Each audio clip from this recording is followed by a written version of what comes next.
I grew up in a house where my parents were very involved in Windhoek. They were on everything and they invited a lot of people. And my mother had the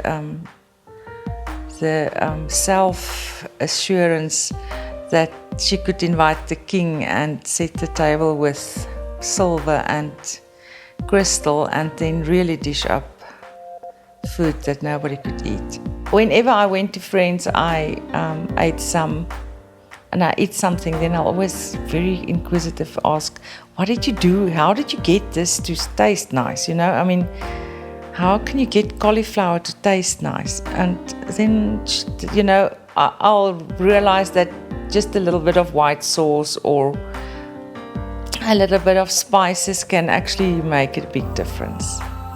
And that's how I got very interested in cooking, in the art of cooking. I was never interested in home economics. In grade 8, everybody was forced to take home economics. And that I didn't like because you had to measure everything and it was like a science. After I studied, I was teaching and then a lecturer at the Polytech of Namibia. For 10 years I did that. And I really enjoyed it because the students, I like teenagers. Because you can make a difference. You can read their hearts. I didn't study to be a chef. I never thought that that's going to be. It was always my hobby, and I will cook for friends and spoil family with that's my gift. And everybody was always excited to come to my house for food because they always knew that it was going to be something weird and wonderful. It just became too much and I had to make a decision. Am I going to stay at the Technikon or am I going for this full time? Because I just couldn't juggle it anymore. And then I took this step. It was quite difficult, from very secure and to something that you don't know what you got tomorrow. Yeah, and I must say it opened the world for me in a total different sense. I love traveling. I love to travel with family, with friends. The best is when it's me and my husband and my 2 kids. We really enjoy traveling together. Wherever I travel, I buy cooking books. And I just always thought, but Namibia must have a book on our food. Because I believe you can get to know people, a country's personality from what they cook.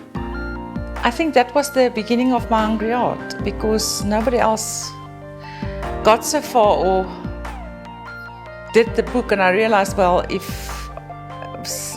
that somebody now is me.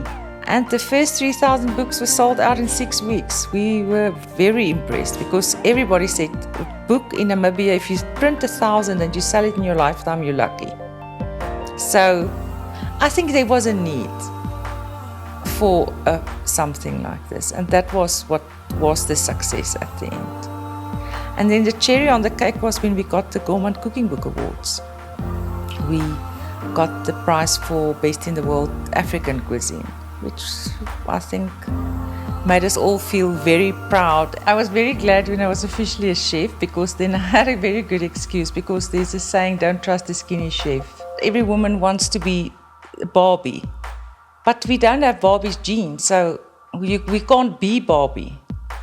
But we must be what we are and accept ourselves and move on then. Accept that you're not a tennis player because you can't play tennis, but you can write or you can crochet or you can be a good mother. I mean, we went through all the diets, Mr. Cohen, Dr. Cohen, whatever else, Atkinson's. And then you do all these diets and it helps and you feel very good, and then after a few months it's just back again. I also wasted a lot of time and effort and passion and life on trying to be Barbie, or not even Barbie, just to be acceptably thin, you know, because that's what the world wants you to be. The other day my son said to somebody, the day my mother decided to stop dieting, that was the best day in our lives. So I never realized that it actually had such a big influence on me.